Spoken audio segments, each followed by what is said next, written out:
And welcome back, everybody, to another episode of Benched with Bubba, episode 404. Got a special guest returning to the show, one of the good guys, a guy that I like to talk to even outside of fantasy baseball, a guy I'm looking forward to seeing in a couple weeks and giving a nice bro hug to, because this is a guy that I consider a friend. You can find him on Twitter at Deadpool Hitter, Rob DiPietro. How you doing, my friend?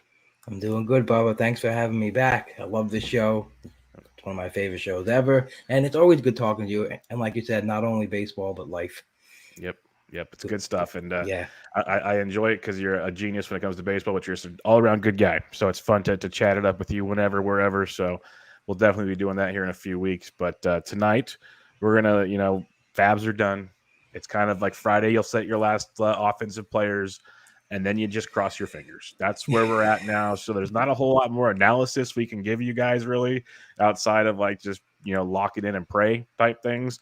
So we're going to kind of give a little look back on 2021. It's not over yet, obviously. We can kind of get an idea on a few things. Look at a couple big names. Obviously, there'll be many more names we'll talk about throughout the offseason because there's a lot of polarizing guys that did well, didn't do well, so on and so forth. And then we have some good listener questions from you guys. So we'll hit it all on the show. But Rob, let's kick it off. I know you won the draft champions overall last season, and you're doing pretty well just in your leagues in general this season. It's not over yet, but how are things looking for you? How many leagues are you winning? All of them? Because it feels that way sometimes. No, thank you. Yeah. I have 15 leagues in the NFBC. Right now I'm in the top 3 in 12 of them. That's pretty And good. my worst team is in 5th. So just really happy that like none of my teams are duds, because I feel like sometimes that really sticks out, when you just have one team that's kind of bad, and like it lets you weigh down any good success that you've had. So but things are close. In my one main event, I'm up 2 points. And several stat categories that can just come down to the last day. I've heard stories, listening to you and Toby talking about, main events that, shift on the last day, and it's to hear the stories. Now you're going to live it. And it's nerve wracking, there's several like stat categories that are close. And I spent so much time on Fab just digesting that. And is it worth going up in K's if it's going to be whip or ERA? It's projecting teams around you for their strikeouts, just like next like hyper focused stuff that that was just making my heart pound. But so that was my first draft of the year, in live in New York, the first main. So That was in March, right? yeah, that was March Yeah. 20th. Yeah. So crazy looking back at that team, like just so many things that um slowed my team down. But then, I get to the bottom and I got like Jonathan India in the 28th round, didn't drop him after his bad 2 weeks, thank God. And just guys like that have just been a godsend. But, losing DeGrom hurt me. My ERA and whip just like plummeted.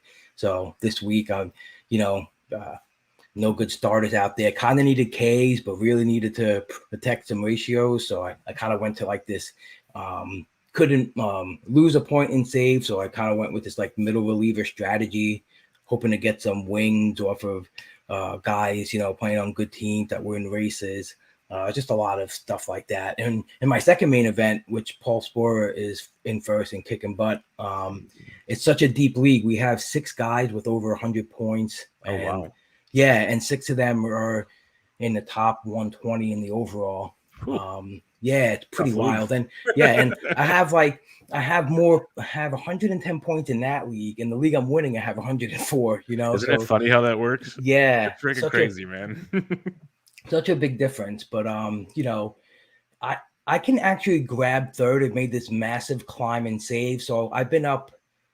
And it's just stuff from like that, that you have to be conscious of and learn from. I was up so many strikeouts, and I needed saves. I transitioned to, first five closers, then 6, then 7, then 8. Then this week was 8 again with one starter in Giolito. And, I went from like 9th to 2nd. But I mean, I think third, but I needed to do it earlier. I think, like if I would have done it earlier, might have had a chance to get a couple more points.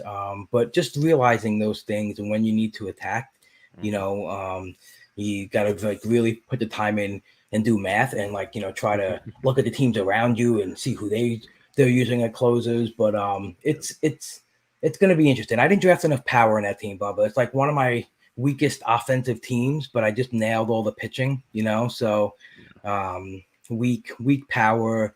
And I've been able to catch up a little bit. Like I grabbed Eloy he was like my biggest fab bid this year, but still needed to draft a little bit more on that end. So real quick question for you, because a lot of this will be open discussion, but you mentioned the power thing and you've been trying to get it off the wire and everything. And I had a lot of my teams, it was either like, even the good teams, you could tell I did really good in pitching or really good in hitting. Like it was rarely a combo of both. It was really frustrating. But, we always talk about how you can chase certain categories. And with all the home runs we have this year, you would think it would be an easy thing to chase. But I felt it was harder than ever because, like, okay, so you go after a guy like DJ Peters, but man, can he crush a batting average? Or if he goes in a slump, he doesn't help you anywhere. It's like at least when a guy goes in a slump, he still gets maybe some walks and steals some bags or something. How hard, like you mentioned it was hard. Do you think home runs was the hardest category, or was there a different offensive category that still steals to you, or was it something else? That's a great question. I think power, it was just in that one league where I felt like sometimes, and this is just like league dependent, like some leagues just have a different shift in stats and it could also like dramatically alter the fabs. You look at the fab results and even the pricing on two different leagues is different, people chasing different things. But I feel like the power was pretty decent. I finally like got into a better groove of not going for like the bigger splashier like fab bids, but just trying to chase playing time and lefty righty matchups, or just gaining the at bat edge, and just like lay into power that way. But stolen bases was pretty interesting. I feel like in this last half of the year, quarter of the like a third of the year, I don't know. It's odd, but I've had a pretty good successful streaming with stolen bases, and it come from guys either that were 1 or 2 week guys or guys that ended up staying on my team, like a Rafael Ortega, or last couple of weeks, Nick Gordon has been great. So it's odd. I feel like the stolen bases hasn't been too difficult. I think if you have your stats in a certain spot where you can afford to take a chance on a guy who's not like a Jared Dyson, but you run the risk of like maybe a batting average drag. So you got to make sure you're good with all the rest of the categories too. Yeah, I'm with you there. How are the rest of your teams doing? I know you're destroying us in Battle of the Pods, but you've been doing that since I think draft day started, and I've been sitting there right behind you. It's been just the two of us, and every time it's a ritual I have. Like I started about 2 months ago.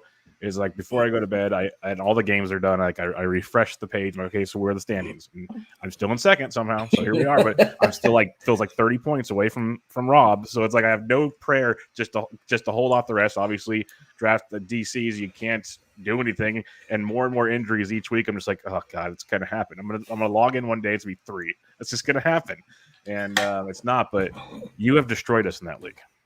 Yeah, it's been pretty wire to wire, and like you said, it's been wire to wire at the top as well. Zach's been pretty consistently in that top 4. Toby, so it's what I was just looking at that, and it's amazing because I'm not even winning like the plate appearance game. That's Toby and Dave are ahead of me on that. But I have at least 11 points in every category except for stolen bases, which I only have 2 in.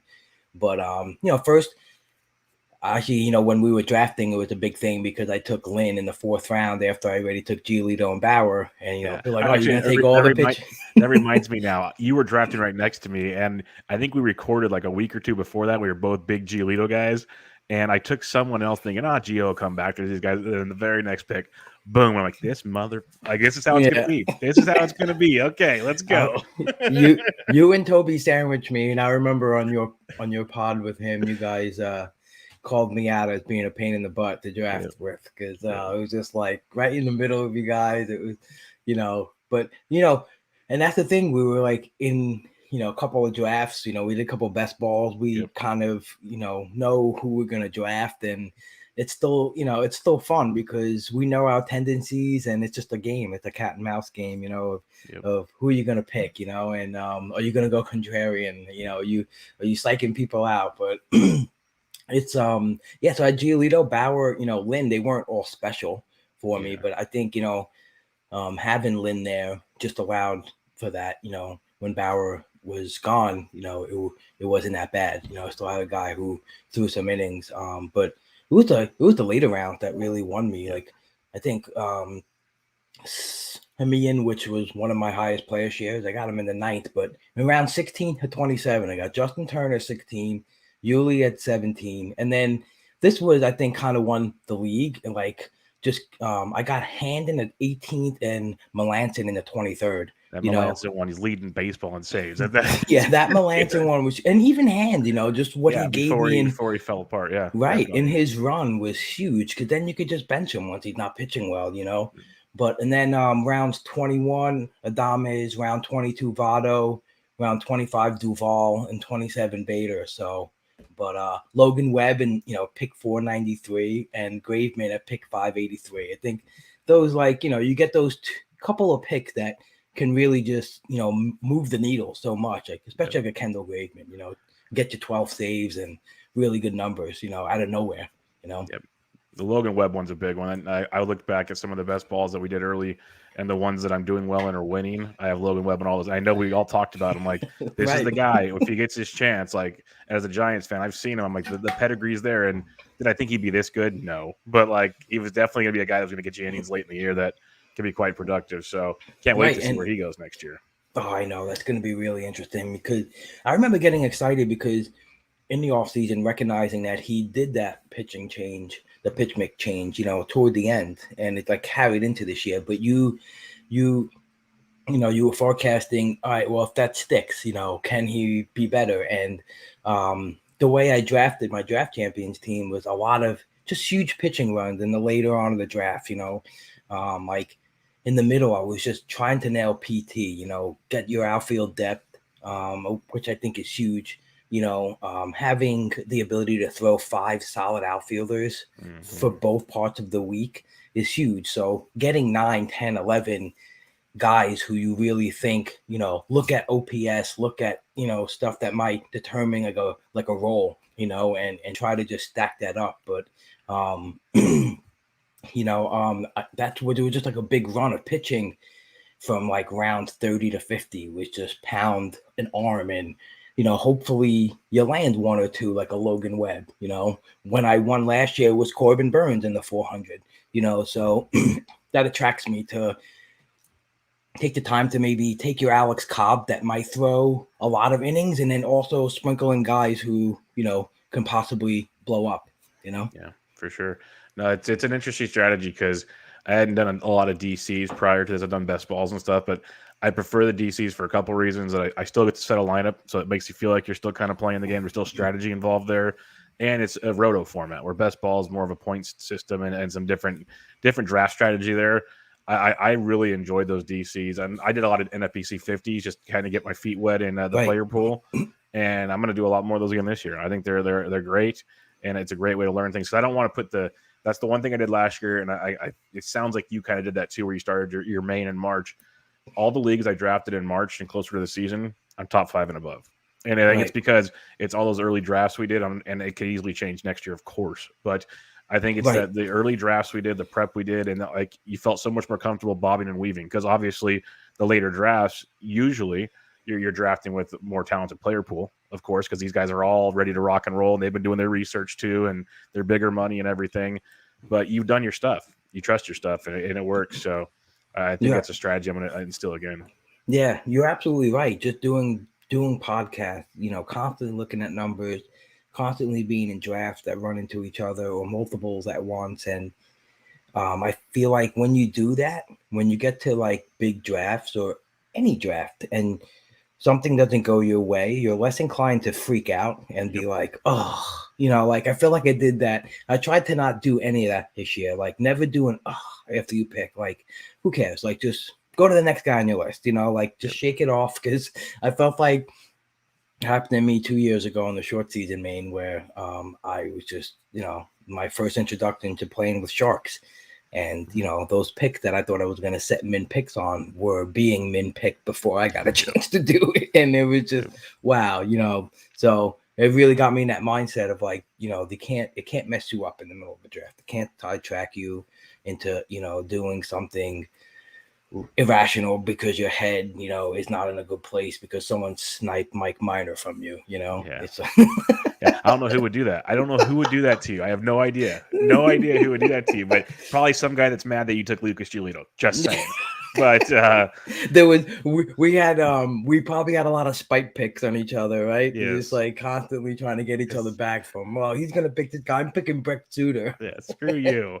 But that was the worst part. Like at first, I was like, I don't want to draft next to Toby because we know everything about who we like. Like it was like we talk about it every week, and then I know your stuff. Like I said, we've drafted together already. We recorded together a couple times before. I'm like, this sucks. Like I would have rather been next to Dave or Matty Wood or something because they're great, but I don't talk to them as often, so it's kind of like a different animal. But even like you mentioned Maddie, the only 50 league I did was we're up at the top with you guys are first and second all year. I've been kind of trying to creep into that, but just sticking in the third place range. But I think that was just also one of those where you're like, hey, I'm jumping in this 50, and we're like, oh, cool, like let's go, like I'll do another. That's exactly draft. what it was. Like let's just do one real quick. We were bored, let's do it. And I'm gonna do a lot of that this year. I have a feeling. So yeah, and like staying in it, like you said, Yep. I had you guys on the pod after the season ended, forced me to just keep looking at things. I had Dave and Jake and Phil, and I had my first draft champion was November 14th, and I was like, what am I doing? Yeah. What am I doing with my life? I'm drafting a team this early, but. Mike the Mouth was like, "Come on, champ! Like, what's the matter? You don't want to play with the big boys?" He doesn't twist anybody's arms. Nope, not Mike. So I'm proud of that team because it's 60th overall right now. That's awesome. And that's another one where like I'm 140 points ahead of the overall, but there's a guy like 1 point ahead of me in the league. But it's crazy because I had Tanaka on that team. He retired. Howie Kendrick. Just looking at, I was like, oh wow, but. Just other guys like getting Freddie Peralta in the 23rd, I think I got, and Grossman in the 35th, Votto in the 37th. It's crazy, but it's crazy how when you draft early, you're afraid, but you get these crazy edges if you're been tuned in. That's one of the biggest things. Like the reason why I don't mind drafting early is you do get those huge edges if you know what you're talking about. At the same time, you mentioned it with Tanaka. Every single best ball 50, whatever I did early, I have at least 2 roster spots, at least 2 of guys that never even suited up this season, or like they got injured in spring training. So there's either they got injured or they just they weren't on a team. Right. And I every league, I'm like, oh, that kind of sucks. But hey, that's the breaks. That's the breaks. Like Rick Porcello. Yeah, I have Porcello in a lot. Of course, I know me too. Yeah, I have a lot because how did he not sign anywhere? Like, what in the world happened with all the injuries and all the pitching staffs? Like, right? What? Has anyone looked into this? Like, has anyone Googled where is Rick Porcello? Because did he just say screw it? I don't want $4 million a year or something. Like, what is going on here? It's right. Crazy. Every arm came back. Every arm that tried to came back and even failed got almost a lot of money. Like Hamels and I forgot. Yeah, Hamels got $1 million for throwing like 2 innings for the Dodgers. Like, come on. No, he must have been sad. He was probably on an island and like, I don't want to do testing. I don't want to do this, and I'm just gonna not play ball and live my life, Hey, you mentioned because I know when I had you on the show before the season, and I know you've said it on your show and other shows as well, that last year your first main event was like a massive learning experience. You put your toe in the deep end, and it was you swam with the sharks and you took some lumps, but you learned a lot. You said, and you did a few things, and now you're winning a main event, and you're the top in Sporers main event, and all these things. So you obviously did something right. What do you think was the biggest changes you made to make yourself much more successful this go around? I think I just made sure that it's funny. Like I started off with trying to consume more than ever, in terms of looking at different statistics, adding, different stat that or a metric that I don't want to look at. And I ended up, it's funny, I ended up at one point just saying, I'm actually going to start eliminating things. I feel like sometimes you want to just start overloading metrics that maybe even count twice if you don't really understand the stat or the metric or what it's describing. So I think I just made a conscious effort to say, all right, let's pick a specific amount of inputs and just stick to this, and then everything else just try to dive deeper into a player. But I think really digesting things like the baseball forecast I've always read and I've always piled through that, but reading The Process by Jeff and Tanner Bell, that was just introduced me to things that I had to understand to play at this level, and understanding those things and then applying it. They're doing pretty good this year too, so yeah, they know what they're doing. Right, and it's just it's not stuff that it's going to make you feel overwhelmed. They're just very intuitive things that they've putting data behind, just stuff that when you read, you're like, oh, okay, that makes sense, and when you try to apply it, it's just huge. Just really understanding the dynamics of fab. Jeff just recently wrote a great article on Fangraphs about the replacement level player and in 12 team leagues and 15 team league in NFBC, and what you can expect from 600 at bats from a pickup, the most common ad. It was pretty wild because you really get to see what you can add off the wire and what you can't add off the wire. But I feel like that was big in season management. Fab not trying to chase big money guys, tried to make a big. I think my biggest ads were Manoah and Eloy, both in the 230s. Those paid off. Yeah, those paid off. I think I had a crazy a Hiura might have been a mistake, but it was in that league I mentioned that it was very low in power, so it was one of those $100 to maybe try to get power there. But it's just really learning to control fab and not go overboard with the Julian Merriweathers, don't chase that. And that's one thing I've learned by listening to the pods, Toby always mentioned how later on in the season you can really come across saves, because people bow out, people stop competing in that category, and you could just add, well, people may not just want saves,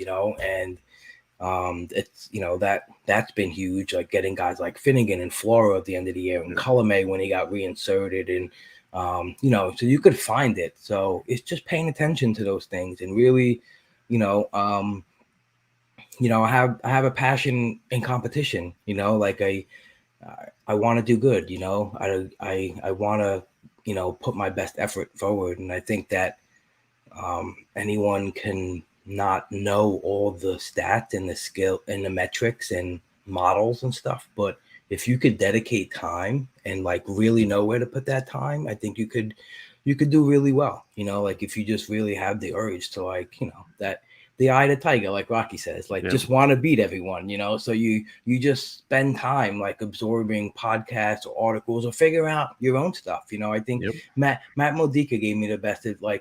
And one time that we talked, he's like, you're doing well and you're gonna do well. He's like, but when you start doing your own stuff, you'll really blossom, and it's true, when you can absorb everything and learn and then say, this is the way I'm going to do it.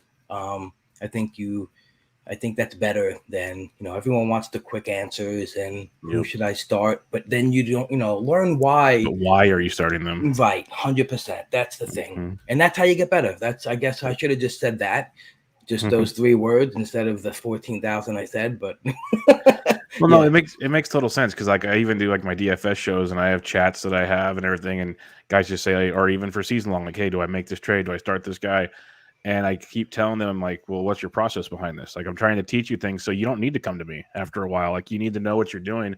And I'll even tell people, they'll go okay, I'm using this from this site, this from this site, this from this site. I said, that's fine. But in the end, pick one that works for you, because a lot of crossover becomes almost too much. Like you kind of said earlier, like you get too many noises going on. You can't figure it out. So if you're not going to make your own, that's fine, totally fine. But I'd recommend finding one you really trust. Like if it's Vlad Sedler's, roll with it. The dude's awesome. But don't like go use Vlad's and then go use Pianowski's and then go use Jeff Erickson's, because they're going to be some weird crossovers that you're going to find yourself in the middle of a draft going, ugh. So find what works for you, but learn from it. I love how you said that. That's one of the biggest things I tell people is, in a perfect world, I can just do podcasts and never do anything else again, because you guys don't need my help with things, and I can just talk baseball with people, and I'm great. Like that sounds phenomenal to me. So learn how to do it and become better. So or go to the tout results at 9 and see what everyone really paid. You can do that too. Go to the first thing that's available publicly, and just take a look at it. All I know is in the tout league I was in, if you try to use those results every week for your fab, you are lost in the freaking woods. Because some of them, Oh man, absolutely. there were so many weeks I'd be bidding on stuff, going, what? Yeah, what just happened? But maybe it's just a learning curve in that league I got to figure out. But it was just like, it was different than any other league I've ever been in. I'll tell you that much. So it was very, very interesting indeed. Some other interesting things this year, Rob. Starting pitching. We know, Pocket Ace has been popular lately. You mentioned in the Battle of the Pods, you took 3 in the first 4 rounds. I know I went heavy. Toby usually goes heavy. Some guys are saying they're not going to this year because it's not like it's kind of spread out. And this year was weird. Best way I could say it. A lot of injuries, a lot of supposed aces like Luis Castillo and stuff they were really bad at times. Gio wasn't even as good as he could have been. Stuff like that. How are you approaching starting pitchers next year? I know it's a long ways away. This answer can obviously change tomorrow, but at this point in time, I'm like, I did a mock draft a week ago. I had the 11th pick out of a 12-teamer, and I went Burns Buehler. I'm going to take these 2 and roll. Nice. Now, do I love it? I love it. We'll see. But I know I can piece the bats together and sleep really good knowing I got Burns and Buehler. And if they stay healthy for a year, you got no chance. But you never know. So how are you approaching it? Yeah, it's fascinating, because I think as I am starting to prepare for next season and just looking at, getting time to, it's so funny because, we kind of just look at these snapshots of stats, and then when you kind of just bring up the season long and you're looking at it, you're like, oh, this guy pitched 180 innings, huh? Like, it's just, you kind of lose yourself a little bit, like in the who should I add? Who's going to be a power add? And then you don't really look at the full season stats a lot of times. But so like guys like Zach Wheeler and Alcantara, I feel like I really have to, do a deeper dive in and see, like, are these guys going to be the next guys taking a step up, into the round 2, round 1? It should be interesting. But I love what you just said. I think that people are going to be heavily invested in Corbin Burns in the first round this year, for sure. And I think within reason, 100%, I'd love to get a few shares of him if I can early, because who knows, by main event, if DeGrom is out, Cole has been a little up and down, still very solid, still a guy I'd consider taking in the first by far. But, I don't know, Burns might come right behind these guys and be in there and be in that mix, like Bieber kind of did, right? Giolito wasn't so great this year, but it's really interesting. I think you see a lot of success in older pitchers, and I think there was a lot of hesitancy to roster guys for maybe lack of innings. But one of the guys that you mentioned, Charlie Morton, like that you had in the write-up, it's just, you take a look at what this guy's doing this year, and it's just fascinating. His fastball velos is as fast as 2018, I think. And the numbers against the fastball have been better, or batters against it, than the last 2-3 years. And, and he's already locked in next year. So, he was a guy going from anywhere from 90 to like 110, right? Does he now climb back up? Or does he stay there? That was a fun range this year. The Gausman, Musgrove, Charlie Morton, Pablo Lopez at the deeper end of that spectrum. But there was a lot of good pitchers in that range, and I felt like when I was drafting, it was, go pocket aces or at least one good pitcher in the first Mm-hmm. who round and then attack in those rounds. So I guess, I don't know. It's odd because when I'm trying to picture who might be in that range this year, and it seems different. It seems like a different kind of pitcher, like Yeah. does a Stroman go up into that range? The 110, I guess where it It could be depends where he close. signs, Could be close. Yeah. because he's been sensational minus the K's, but he's a good pitcher. You can tell he's competitive. He's, how high is too high for him? How far does Darvish fall? Yeah. Where does a guy like Dylan Cease move up to? Don't see Anthony It's DeSclafani. I don't think he the, goes that high, but he's going to move up for sure. right, right. Um, And I think it's just going to be like, what do you want to tackle? Are you going to go for, K guys? Are you going to go for yeah. innings? Are you going to try to mix both? Some guys like Tyler Molly and Sean Anaya. Like where do you put these guys? Are they SP2s or are they SP3s? Or if you go heavy on bats, can they be an SP1 for you? Yeah. I don't know. It's interesting. So when I look at that group that, that same range as where Gausman and Musgrove was this year, that doesn't look as appealing as it does this year. So, and it's just funny because we're doing a draft on Monday and you're basically creating ADP, I guess, Yeah. I can't wait to see it. I'll tell you that much. I'm going to be yeah, glued to seeing that stuff. That's for sure. I know it's fascinating. It's just because it's good because it's just whatever you're thinking at the time. And it's gonna be interesting. I'm doing it with a partner, so it'll be good too to at least get another person's sense of where the market is for these players. Yeah, it'll be real interesting to see because I think there's a lot of different opinions on the starting pitcher landscape. It is deeper, it feels like, or at least it's not like last year it was like 3 guys up top, and then you had like another 6, and then it kind of had groupings. It seems more kind of evenly spread out for maybe 20 to 30 dudes at some point. Not there's Mm-hmm. still the elite guys, but there's like a group where you're just like, and okay, we saw the short season, so we were concerned with innings and stuff this year. Well, now most guys just did their thing this year. Are they going to have a step back because of the short year the year before? Because it's maybe they didn't have an impact this year, but it might impact them next year type things. A million questions can go through your head on see how this works. I think you just got to draft and pray type thing, and things are fine. But I know I gotta do much better at the strikeout department. That was one that got me in a couple leagues in a big way. So that'll be fun. But Shortage of it, yeah. yeah, that got me big time. We couldn't all be Phil Dussault and grab Robbie Ray and Carlos Rodon. So good God, he's awesome. I want to joke, but people don't always know I'm joking. I'm like, you can't run any better. Like the dude literally got every freaking but he ran good because he's smart at what he does. That's why I got clarified to people. But he literally hit on all these guys that were mispriced basically, and they all stayed healthy, and they all just freaking crushed. It was just he literally checked off every box of okay, well I got the value pick, check. Oh wait, they stayed healthy all year, pretty much, check. Oh, and they crushed all year, check. He just got the whole freaking thing, and it's just what a beast, what an absolute beast. Right. Yeah. I mean, and that's the thing. A lot of his teams, you'll see. Not only did he diversify and still nail things, but Yeah.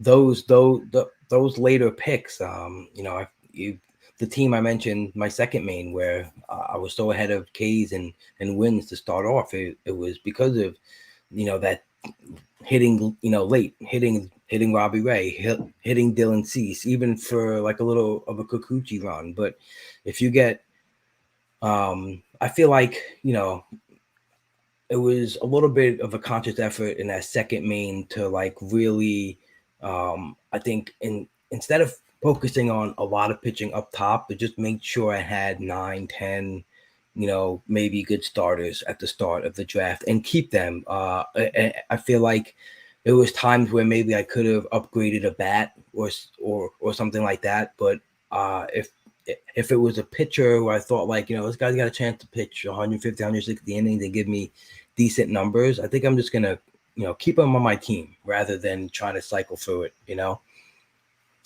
Yeah, I'm with you. So we talked starting pitchers, and we kind of hit on it earlier. You mentioned you can get saves later in Fab for cheaper and all this stuff. It's been a weird year, and I don't see it getting any better anytime soon. I guess it's the way of the world, multiple closers, always revolving door on certain teams that just don't want to spend for it. I've compared it many times. It's basically NFL now, where it's running back. You have 2 running backs in each team and stuff like that. There's not a horse anymore. So I see this not changing anytime soon. So my strategy this past year is to get at least one of the big dogs. Like I had like 8 or 9 guys, if not 2, but I wanted at least one. And I think that's going to be 100% in play for me again this next year. How do you think you're going to approach it? Because yes, you can get saves later, but I think getting those guys early allows you to wait and not panic on those early saves to get them later. How do you plan on approaching it? Oh man, it's like seeing how I was able to get so much late saves this year. And I still want to stay in my head like I'm not going to rush it up top. But then I look at some teams where I've been successful in, and I didn't have to chase it all year, like TGFBI. Fourth overall, I Hader Diaz. I never had to chase it. You know. Makes a big difference, man. Makes a It's a huge huge difference. difference, huge. Even on that team too, like just not having to chase catch, I have JTR and Sal P, like both of them. What? Yeah. You have both of them? Yeah, that was a great draft. I had DeGrom, That's just not Scherzer. nice to your league I had mates. DeGrom, Scherzer, and then I did JTR in the 4th, and I think Sal P in the 8th, and then sandwiched in between that with Hader Diaz. And I was like, my "Oh, this is cool! I goodness. got pocket aces, pocket catchers, pocket closers, and I never had to chase that stuff That's around all amazing. year. So Are you one that likes to get those catchers earlier than later? Because there's so many guys that say, "Screw it, I'm just gonna wait." Yeah, I am. I am definitely. I had a decent amount of JTR. I love the steals. I love that steals, good average. A catcher is such a huge edge. And I think like he's going to be a pretty good bargain this year. I think, especially if they DH and he gets a ton more at bats, it'll be pretty interesting. But I do like I have a lot of Contreras and Vasquez like in that round 10 to 12 range. This year, I did a lot of Austin Nola. I would just, I like having those catcher options early, guys who are just gonna, play a lot more, and I think that's a big edge to have instead of scrambling around.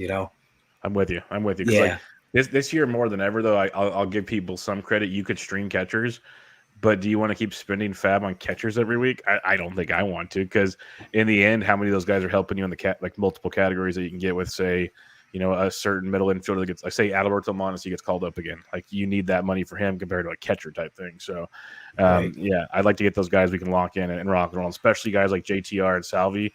You mentioned it earlier, and Zimmerman and those guys talk about it. The plate appearance game, you ain't gonna find many better, anywhere in baseball. Like if you wait on a catcher, you are sacrificing massive amounts of plate appearances in a big way, because they platoon a lot too. Such a big point. But yeah, so getting back to the closer thing, I think in 2019 there was I think 22 closers that had 20 or more saves. This year there's exactly 22 closers with 20 or more saves. And the guys who had 10 or more was only off by there's 4 more this year than it was in 2019. So it's interesting. It's and if you go through the list, so in prepping for my off-season drafts last year, the first thing I did was bullpens, because in draft champions, like our friend Toby, he likes to speculate later on in draft champions and just make sure to attack all the bats and pitching first. And so anyway, just I kind of have like the same thing in the draft champions. Like I just want to not spend too much at closer.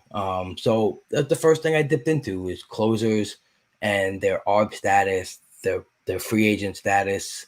And I think it was so big because it really helped me understand what bullpens might be like, led me to Kendall Graveman early. And just looking at the list now, you see Jansen, Iglesias, Ian Kennedy, Kimbrel, Colomé.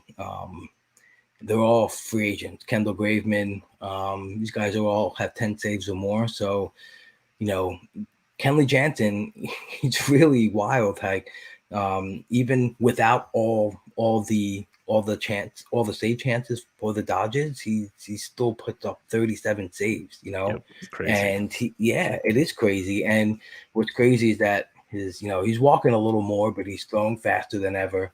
His skills haven't really looked horrible. When you look at it, you're like, oh, the same old pitcher. Like we were kind of worried about the K- walk is down because the walk rate went up, but 37 yeah, and this is the thing, you're going to look at a team like the Dodgers, they're going to They're going to win win over 100 games. So they're going even to if win he like saves right. a third of the games, that's 30 saves. Absolutely.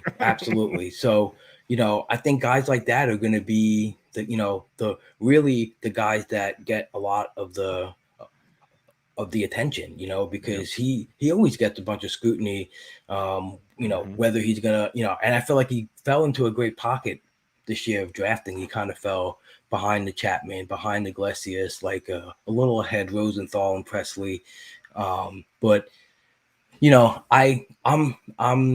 I really like when I have a guy like Hader or Hendricks. Hendricks has just Hendricks been a is a big one for monster. me too. 0.75 whip. Come on, like he strikes out everyone. And I think that like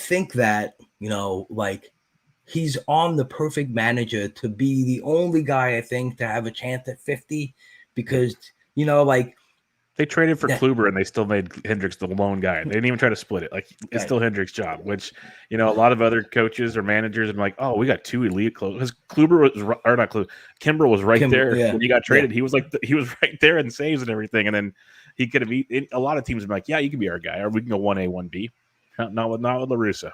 Not with Lusa, and that's like the one good thing about him being the manager. Is like because you can, and he used them in like a lot of 2 innings or inning and 2/3, and came back the next day, and you're like, what is this guy doing? And it's like, just let him pitch. He's a beast. Know your players, and he knows them.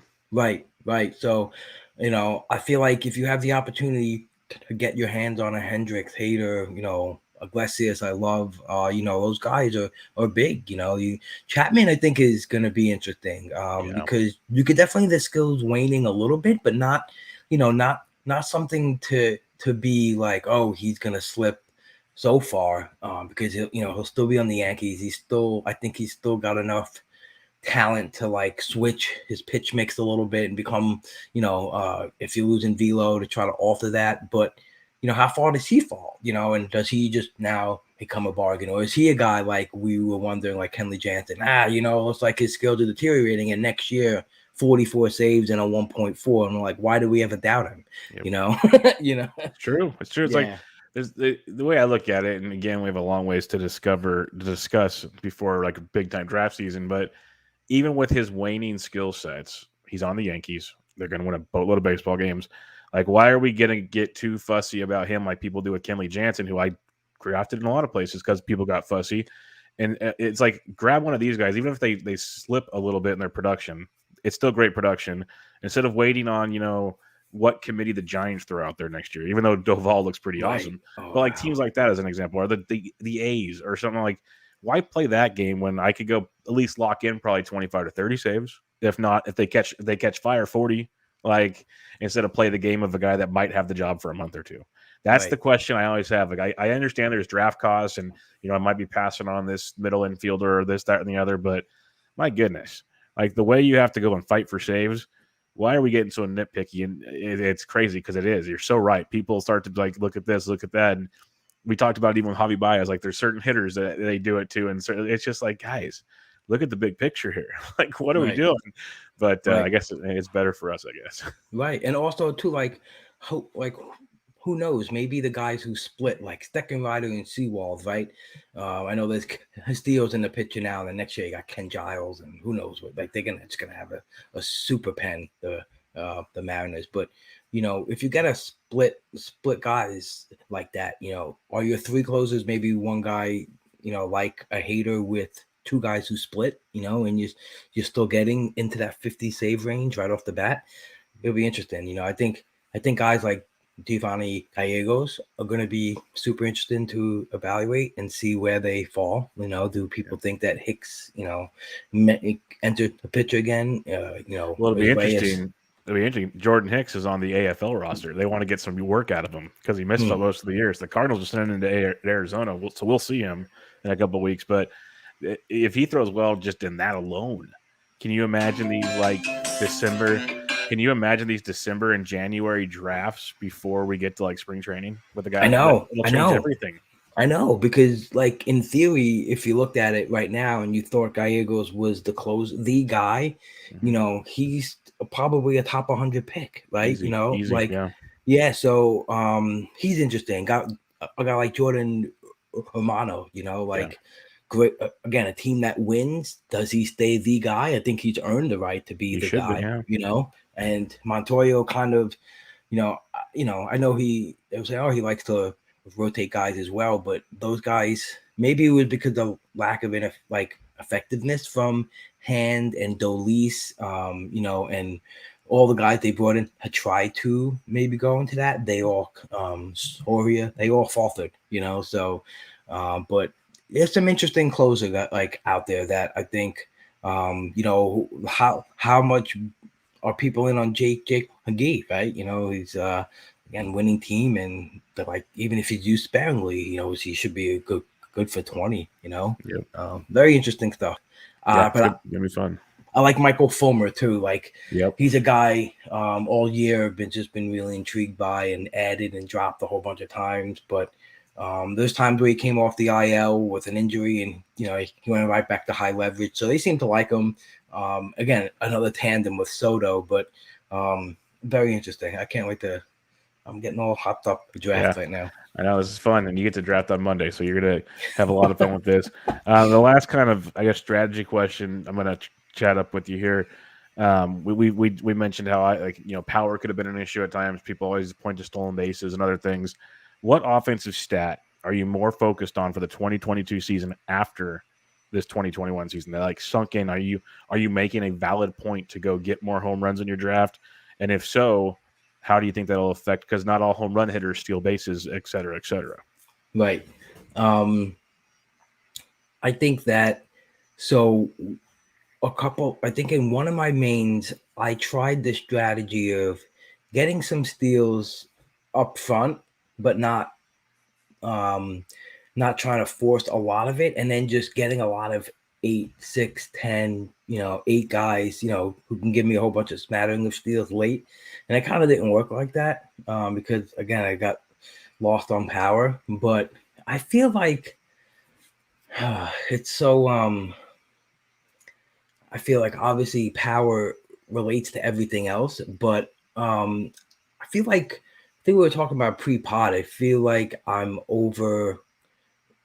overweighing bad strikeout rate, and I think you just may have to just knock it down on how you view players, because they are striking out obviously a lot more, but the guys who are striking out a lot are really good players, so I think if you're not playing with enough, I guess, approach to that risk, maybe you lose out on, power still with just Javi Baez, 33 and 18. Like, I know you got him in a bunch of spots later on because people weren't on him, and just getting that combination is fascinating, like just because he strikes out a lot, like Luis Robert, got that big flag on him because he's a big swing and miss guy, and the contact is weak, but I mean, does it really matter? Yeah. He's actually gotten better. He's gotten much better, yeah, since he he's came gotten back. much better, and even with you could tell like he's not maybe running as fast because he tore his hip, but he's still pounding the ball, or a couple of notches under his max EV, but he still rips it. He still hits 450-foot bombs, so I think he's good. He's Yeah. really fascinating, Bubba. I think he's one of those guys who this year I thought can be drafted in the 3rd round and be like a 1st round value. And I think he might even be undervalued this year again. I think he will be, because I think one thing you hit on there is he's not running that much, but I think a full off season of letting that hip really heal.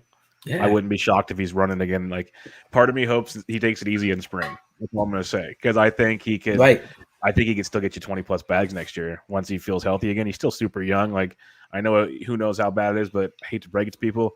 The younger you are, usually the better you heal up for the most part. And they got technology that'll help him heal up pretty darn good. So, Right. they rushed him back. He wasn't supposed to play this year. Remember, like when that injury happened, him and Eloy. And remember, they had a funeral for Eloy. It felt like they were hanging up his jersey and all kinds of stuff. But me and Jenny Butler had Luis Robert in our tag team league. Right now is a 3-way tie for first. 103, 103, 103. Ooh. Fascinating league. Like 6 people with 6 teams over like 98 points. It's like wins. There was like it's crazy. Like the 14 team at 74 and like the second place team at like 79. It's so wild. But when Robert got hurt, again, like just one of the things I learned this year, just from paying attention to the main event league I was in and talking to guys like Phil, is just that, and reading Jeff, just at bat, it's just, you got to let go of guys. You just have to. Like, if you want to compete, you got to get rid of bias. You got to really think about logic and real injuries and be like, it's why Phil dropped Jacob DeGrom, because he's like, he's not coming back and I don't need him. So it's just, you have to get that thing in your head, like, I'm moving on. And so I was all in that mode. And I said, Jenny, I think we got to drop this guy. We're going to have to use this spot to stream. And she's like, no, you know what? He wasn't supposed to play. I think you're right. He's not coming back. And then we were even still texting like, oh, but man, like, what if he does? He could help us, but like, no, this is the smart move, and then, I forgot who beat us to getting him back. But, when it kind of looked like he was going to be back, and it's just, he's been a beast. In hindsight, we should have kept him. But at the time, like you said, he wasn't supposed to come back. Yeah, and, what are you going to do? You think hip, you think torn hip, you think like things like Bo Jackson, and you go exactly. They made it sound very, very, very, very, very bad. Right. Yeah, I wouldn't blame anybody for dropping him, because they basically waved the flag on him, like, hey, we'll see you in 2022. Right. And little did you know, because no one knew. So that's the crazy part about it. The list of players, we're going to talk about that next time. I'm going to get you back on the show here pretty soon. Cool. We're going to get into the listener questionnaires. We got some really good ones, so I don't want to like rush through those. I'd rather just talk about these and keep talking strategy here. 100%. It's been some good stuff here, so I'm going to get to those, and we'll kick it off with Joe McHugh. He asks, who is Rob targeting between pick 200 and 300 and some super early DCs? Like, hypothetically, if he were drafting this weekend, that sort of thing. I'm guessing he's in your league that's coming up. He is. Yeah. It was definitely a little push, and you know what? I'll say this. I'll say, look at the guys who went 200-300 this year, and look how many great hitters came from that part of the draft, and it's just, who is going to be those next guys? Who's going to be like maybe the next Joey Votto that you can get at 280? Is it a Heimer Candelario? Like, is he's kind of shown little growth, but is it enough growth to project him to be taking a next step? And I'm already excited if Candelario's going to 200 to 300. Oh man, I have way too much Candelario. Well, that's the thing. Like, are people going to project Torkelson coming up earlier? True. And where does Candelario play? How much does Miggy? There's a lot of questions to a guy like him, and I figure like I don't know, like some guys are just jotted down to like, where do you think they're gonna go? Like Luis Urias, like he's had a great year, great growth. Power, not too much speed as we thought, but again, on a team though, like the Brewers, they just love to, like, they're almost like the Rays, just ton of depth, ton of versatility, and guys they shift around. But I feel like, just look at those guys. I feel like this year there was a lot of McCutchen, right, in that 220 range, and you were like all over him. When you saw him at 220, it was like, yep, I'll take him. Take him. Easy game. Yeah, easy game for that. Just look at like skills and at bats. Just ton of what you think is going to be falling in for at bats. Sure. Like I'm just I've got the ADP up for the main event in March through April from this past year, just going through 200 to 300. AJ Pollock was in there. Look what he's done. Like, it's tough though, because he doesn't play every day, so that's frustrating. But he's in there. Austin Riley was going at 226. Like, that ain't happening again. Jake Cronenworth is in this range. I have so much of Riley too, like, because Riley's like, that was a steal. Austin Hayes picked 240. Nate Eovaldi 242. Jorge Polanco 245. So I'm not going to keep going down this list, but basically what Rob is saying. This is again going back to some of the talks earlier in the show. is this is why you can kind of take those pitchers. This is why you were able to take 2 starters, 2 closers, and 2 catchers, and then get guys like this later on and still Yeah. put a good team together, because there is talent everywhere, and it needs to kind of, I think, be emphasized when people are always like, "Oh, you can't do this, you can't do this." Well, you can do anything if you know the player pool, and Yes. you're willing to maybe reach, because now you're kind of, maybe desperate's not the right word, but you do need to eventually hit this spot, and if you miss it, then you might be in trouble. Right. But not taking it early doesn't make you in trouble, is the Right. kind of thing. So, like, literally just scrolling back through the first 50, I didn't even go any deeper. Like, imagine getting Jorge Polanco at pick 240. Just And imagine that. right. And he's another guy like him And and he'll still Segura. be there probably, because I don't think people believe in it. Yeah, no, I mean, if he's still there, then people are lost. But It's such a deep position still. Such a deep yeah, position. Like, you can yeah, only take so many shortstops, right? right. And he was a guy like that I identified. All right, like I'm not getting Bo early or Tatis early, and I don't want to reach after that. So I'll go for a Simeon. He was on my team this year, Yeah. and it was a lot of Jorge too, because he was, like you said, he said, all right, well, what if it's just his ankle? You know, his ankle's bad. He could return to 2 years ago, which was solid, and then he gave you even more. Where it's like, whoa, you know, he fascinating. But yeah, just so many guys in that range where you just, you know, I feel like that's the boring but beautiful lane. You know, Yeah. Robbie Ray, pick 260. yeah, you know, like when everyone was chasing a Kalenic, you know, and Adele, and you know, you just go, I'll take the guy with 550 at bats, you know, I'll take the guy with the proven track record. It's just a better percentage play, you know. Yep. I feel like That's how I've always been. It's like, okay, yeah, would it be fun to have a Kalinick be on your team if he goes nuts? Yeah, it would be. But A, when's he going to play? B, when's he actually going to go nuts? Because it's going to probably not be right away. So that's right, going to sting. It's like, it's one of those, it's prove it to me, like Wander Franco. He'll be a fun discussion point this year. He's proven it to me enough where it's like, okay, he might be worth a pick. Now, as high as he's going to go, probably not for me, but I get it there, because at least we know what he's going to do, and he's still young, and I think he is that guy. But right, because you watch it and you see it, you know, he passes the eye test instantly. Like a Kalnick, he still looks a little, you know, a off, little rough you around the know, edges. right. But so like he was another guy like during the draft. Ethan and I got on Zach Wackman because he loved to pick him. We got into it.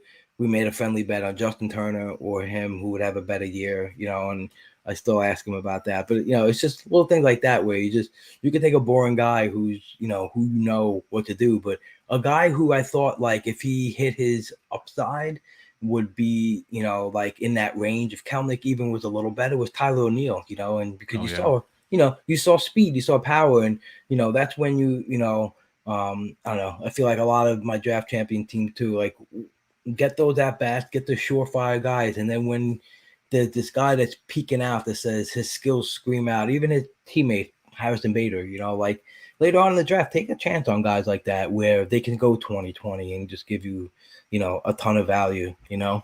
So yeah, Joe McHugh, that's look in that range and you'll find plenty of good nuggets. Let's see who gets the best ones of them all. That'll be fun. Ryan Ireland asks, the way too early, what positions do you potentially see depth at for 2022 that you could see yourself fading early in drafts? So is it shortstop again? Is there a certain position that stands out to you as a deep position at this point in time? Not too deep into that yet, but yeah, we just mentioned, you know, Yeah. that shortstop list, you know, and even if you bring up the auction calculator on Fangraphs, right, for shortstops in a 15-team league, right, you can see Bichette, Turner, Tatis, Semien, Polanco, Baez, Brandon Crawford, Tim Anderson, Bogart, and Story. So see 8, 9, 10, Anderson, Bogart, Story, guys who are going way ahead of, you know, Brandon Crawford and Javier Baez. And then you go even deeper. 11, 12, and 13 is Correa, Chris Taylor, Swanson, Jay Cronenworth, Willie Adames, Jazz Chisholm. Like, yeah, that's deep, you know. If like, you know, Ahmed Azario, you know, you know, he might be another great player to He's get going to be at one of pick those around 200, you there. know. Definitely. Him, Nicky Tyler, Lopez, something like that. right. these guys are going to get at bat, and they've proven, they've taken a good skill leap. I could definitely see shortstop being 100% a spot where you can, fall back on. I think, second base is pretty interesting because, you got guys like Max Muncy, like if you play him there, or Jonathan India is I think is going to be really coveted going forward. But it's also a kind of top heavy, there. So yeah, I think shortstop is a spot. Third base is really odd. It's always an odd spot. I felt like I found myself playing guys there that weren't typically in my head, like third base profiles, like Gene Agora, kind of Yeah. Alefa, guys were like Luis Urias, just guys where you're like, oh, well, this guy's giving me speed and power, but it's not your typical third base slugger. If you didn't get guys like Devers or Machado or Austin Riley, you were probably playing guys who can do multiple things at that spot. And then outfield, Bubba, like outfield is the spot where I feel like that's where you get your edge on like early draft champion teams. Really just get into the playing time and get into the depth charts of teams, and really just try to take your best guess who's going to get more That plate outfield. appearances. It's such a great point with the outfield because, like I said, this year was the first year I did a kind of a good amount of more the DCs and FBC 50s. Usually, it was mainly best balls where it's it is what it is at that point in time. Mm-hmm. And the outfield position, it's 5 positions each week. Like it doesn't sink in at first. You're thinking, oh, the outfield's so deep. It's so deep. I'm going to go to this. It's 5 positions. And when you start getting injuries, it gets harder and harder to fill 5 positions. Right. So it's such a great point you make to make sure you have, you were saying 10, 11. Like it's no joke. It's definitely one like that. Just outside of like starting pitchers, you want a deep starting pitcher realm because you got to have those innings. Well, you need those at bats in the outfield. It's a phenomenal point. And write down like hard targets. I felt like that was my best thing I did is I had a little like piece of paper, and it was like first base, second base, and I kept a little tally, and I had firm numbers that I wanted to get to. 11 outfielders, like through multi eligibility or not. Like if you just a strict outfielder, if they qualify outfielder, I want this amount. And like if you have a good discipline like that, where you can make sure you cover your bases, make sure you get 4 or 5 multi eligibility guys, and I feel like on my best draft champions, my outfield is like every week it was just like, what do I do? Like I would spend time on it. Like, great problem to have. Exactly. But it was a problem where I was like benching. I have I have Austin Hayes, Brian Reynolds, Rosarena Grossman, Kyler O'Neill, Avi Sale, Grichuk, Brantley, man. even Taylor Ward at one point Yeah. where he was on a roll, and had guys like Robles too. But it was weeks where I'm like, well, who do I start? Grichuk made it easier when he started losing playing time, So like, all right, well, that became easier. But yeah, but you know how many people didn't have the depth you have that still had to play Grichuk? Right. That's the problem right there. Like that in a nutshell, those extra, like say just 3 games a week, you had a guy getting 4 at-bats a day. Big. Right. Huge. So yeah, outfield is huge, like even if you don't attack it early, just keep drafting it, like keep drafting guys who you can put in the outfield. It's so, it's such a spot where you need to just hog it all day. Yeah, one thing with you mentioned third base, that's always one that gets me where I kind of feel like I need if I can get a J-Ram, I'm so happy. It's just like, okay, boom, we're done. Perfect. Everything we need right there. Right. Like there's a few other guys for sure. Riley's in the mix now and stuff, but first base for a while was kind of that way as well. Just looking at the Razzball Play Rater, it has gotten much deeper. So that helps too. Still, that shortstop still where it's at, I think. But I think third base and maybe second base is where things are going to be interesting when it comes to draft season for sure. But get your outfielders. That is the most important thing you can take away from this. At third base, Bubba, where do you think Devers goes next year? You think he comes back into the second round? I think he's a second round guy. I think he's a second round guy. Yeah, I think people saw like he's still so young. He's still so young. He steals a little bit. I don't think people realize that. And he steals. I think in the past, he's stolen more than he even did this year. That could come back still. Like we used to say that about Machado. He doesn't steal anymore. Well, now he's stealing again, people. Like things happen year to year. You don't know what injuries guys got. And like, just let him be. He's still so young. If Devers can sneak in 10 plus steals to go with everything else he does, he's worth every penny. Every penny. Yeah. He's okay. This is going to really hurt to say, and people are going to hate me for this, but I'm a humongous Juan Soto fan. For anybody that's paid attention to the show, like I still will go to bat. Yeah. If you want to take him 1-1, I don't argue with you. Rafael Devers, if he can steal 10 bases, is Juan Soto light. Just gonna say that. Pretty much. I maybe not the walks, but the average in every other category, and you get him in the second or third round. Let's go. Yeah, I absolutely, and I'm gonna miss thinking about him in the 40s and in that range, because there was a couple spots where I got him this year and I was like, yes, this is great. But yeah, Devers is a monster for sure. All right, Ryan Roof from RotoWire, awesome dude. Been on the show with you a few times, been on the show with me as well. Looking forward to the next time he joins the pod. But he says, I need Rob to pull a random pod deck and answer the question. Initial thoughts on Marcus Simeon's likely landing spot next year in 2022 mains. This is a great question because you said it earlier, and we've seen it many times. The main event ADP is not like many other leagues you'll be in. So someone's going to believe in what Simeon did and is going to reach for him. Where do you think his ADP lands? Second round. I think you're right, which is crazy to think about. I think the other question is, where does he land? I think he goes right back.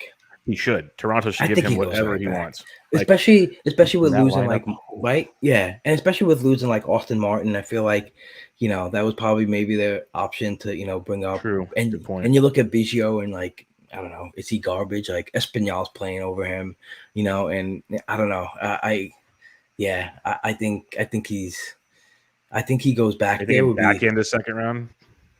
Yeah, probably. Yeah. I mean, you take him ahead of Tim Anderson, right? I mean, yeah, I think you have to, but that's tough because Tim Anderson. I hope he falls. I'd love to grab Tim Anderson in round 3 or 4. Right, that'd be great. That's another one of those guys that falls too much because of his batting average, Rob. Right. People see that like, oh, I can't take him that early. Yeah, you can. He's going to score 100 runs. He's going to drive in probably 70 or 80. He's going to hit 20, 25 homers and steal you 20 plus back. Like, come on, people. Get over it. And you know what, too, when, you read about, he changes the not changed it so much, but he said since 2017, he's just been trying to get the ball in the air more and more. And Simeon, when someone said it and you see it in the numbers, like the fly ball percentage goes up from 39 to 46 to 49, and the launch angle goes from 15 to 19 to 20 and a half.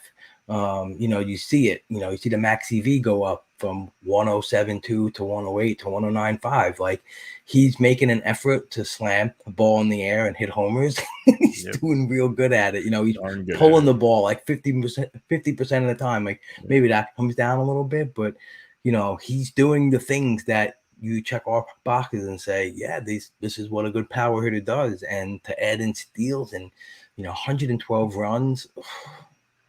Yeah, he's a stud. Yeah, I mean, I think he lands there because, especially if he comes back to the Blue Jays, Yeah, absolutely. It's a good comp with where Tim Anderson will be. They should be pretty close to each other in the grand scheme of things. So I think that's a very, very intriguing call there. Just for fun, do you think Simeon goes before Manny Machado? I don't think so. Okay. What about before Trevor Story, who might not be in Colorado? Oh, man. He's a guy that might fall. I think, so I feel like a lot of people will still look at, so the projection for him, unless you like change it, right, will still be such a good projection. Good. So if you're a projection guy and you're looking at it, you're like, oh, Story's still the guy. He's still the preferred guy probably. But yeah, I mean, man, but you also like, how he mailed it in, like. Yeah, it felt like he did. Yes, definitely did. And I don't know. It's just, you just got to wonder about guys who just mail it in. I get it. They didn't do it. They mailed it in on him. They mailed it in. I'm not going to get hurt. I'm going to go get paid. Yeah, right. And so, do you fault the guy for that? But you also, like, he still have a job to do, and he's obligated to. I agree. So close. But I would say, pick a landing spot for Story. Like, what do we say? Like, are the Giants a team that will go after him and put Crawford at second, or like, or is that not an option for them? Like, I don't know. It Like, could be they were interested in trading for him. I right, think if the Cubs are saying they want to spend money, he'd be an interesting one. Cubs, right? Yeah, if they actually spend. I don't believe it until I see it with them and from everything they've done. But they said, and they have it. They'll have tons of money that they said they're going to spend, and he'd be a good one to put in the shortstop position. Man, What about the Yankees? yeah. They I need a mean, the shortstop. Yankees. But let me ask you something, Mike. Don't you think the Yankees should just probably wait for Otani and just make a run at him, or like a guy? It's I don't the know. Yankees. Why don't they do both? Right. I don't know. Those things are done with them. Like Yeah, they are. They are. but Otani, I think, has to go there. It just makes too much sense. right. I think it does too. But and there's just a ton of good free agent shortstops, right? So you got Carlos Baez, Correa, I think. Correa, Corey Seager. Yep. So Yeah. right. So that's what do the Dodgers do? Like, do they shift Turner to shortstop and play Lux there and maybe not make a run at Seager, or do they bring him back? It's just that's four good shortstops right It's there. going to be real interesting to see. That's why that's why the Giants just said, "Screw it, we're going to extend Crawford for 2 years for cheaper than any of these other guys, and by then we'll have our stud prospect shortstops up, and we'll call it a day." Right. That's what we're doing. I like the Correa to AJ Hinch reconnection. Yeah, that makes sense. And I like the Tiger team, man. They play They're hard. building something real nice there. I love it. And it's one of those teams you ever mentioned, like Fulmer and Soto's. Just I don't know if you caught yourself just watching specific teams so much because of these random roles, like Floro's in the save, and I'm putting on the the end of the Marlin game. Like, what's wrong with me? And like, you learn so much about these random teams. Like, I felt like I learned so much about the Tigers, but watching them, I was like, and they bring in these guys like Derek Hill and Willie Castro, and they're all like good contributors. And I feel, with Torkelson and Green and coming up, and I like it there. So they got a bunch of pitchers coming up to join Mize and Scooble. Like these guys, they're probably like 2 years away from making some fun happen. Maybe 3 years away from actually contending. But by then, Miggy will be off the books. They'll have Grossman will be off the books. They'll have so much money to spend. Right. It's gonna be dumb. Like that's why they can go and get a Correa right now and put him in for like 7 years if they want. So then his last like 3 or 4 years will be prime. Let's go win some stuff. Right. Like, and you look at a guy like Grossman, like I think a lot of people question that signing, but you see like when you what like a good $8 million solid all around player can do for the team. Like he added good value to the team. He added a bunch of wins, but he also just like is a steady presence where you can have these other guys around him just getting a feel for the majors and Badu, getting better. Well, he's the perfect like, hey, we're rebuilding, but we want to teach our kids while we rebuild. Right. Like, that's basically what you're saying. Like I used to laugh like back in the day, like Omar Vizquel's of the world. It's like, yeah, they're washed up, but we're going to keep paying him $8 million a year because he's going to teach these young kids how to play baseball. Especially like, and I know it's a different with Vizquel, but especially a lot of the teams that have like heavy Latin influence, you see stuff like that. But Grossman's a great example of he's seen it all, he's done it all, he still has game to play, so he's not just like throwing in the towel. It gets frustrating when certain teams, like say the Marlins or whatever, just don't do stuff like that. Yeah, right. I'm with you. Ryan Ireland has another question for you. He says also, is Rob's boy McKinstry the new Chris Taylor next year, or is it Lux, or is it Chris Taylor again, who's a free agent? Who do you think that role is for the Dodgers next year? Very interesting.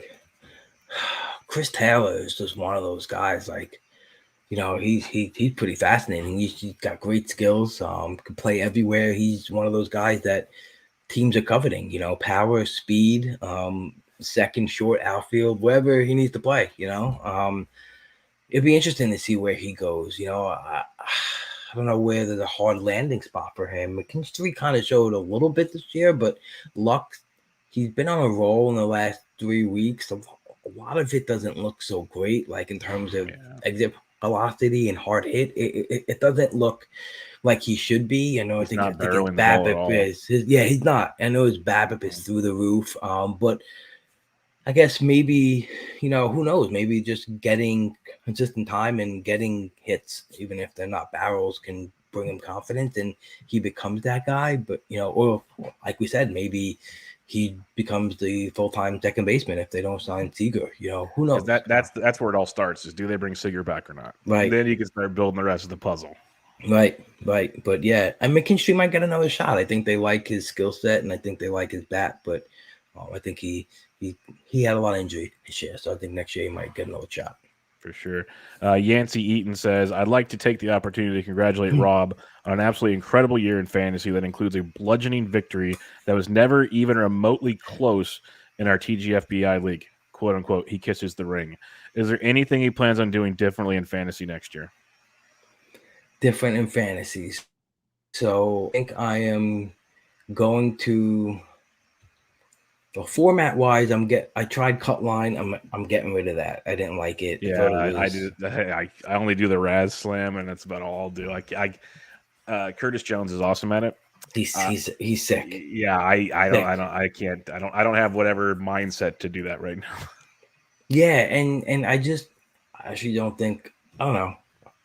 It's just odd. It's like it's not a draft champion, and it's not weekly fab, and it's twice a year fab, and then there's the playoff system, and I don't know when to check it. I don't know. It's just Anyway, I get rid of that. But I think what I'm gonna do different next year is, in this off season, I learned like SGP.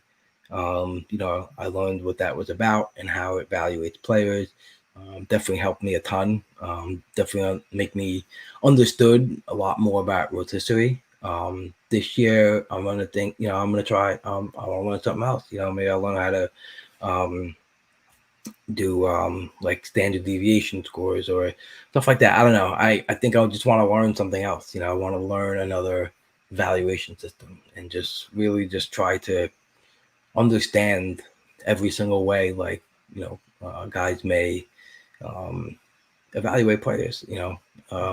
Just want to get better. All you can do. Yeah.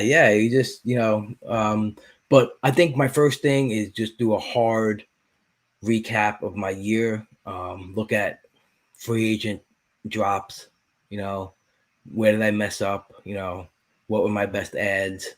And just try to really understand what you're doing, right? Because like you mentioned, we're playing so much, we're trying to do the content game, and you don't get caught up in that, and maybe you don't realize what actually you did well. Because we could say, oh yeah, I got this guy in the 23rd, I got this guy in the 28th, but maybe this pickup in week 8, you really didn't realize what he added for your team. So just I want to do that. I want to go back in once the season's done, and just try to pick up on things I'm doing well and things I'm doing bad.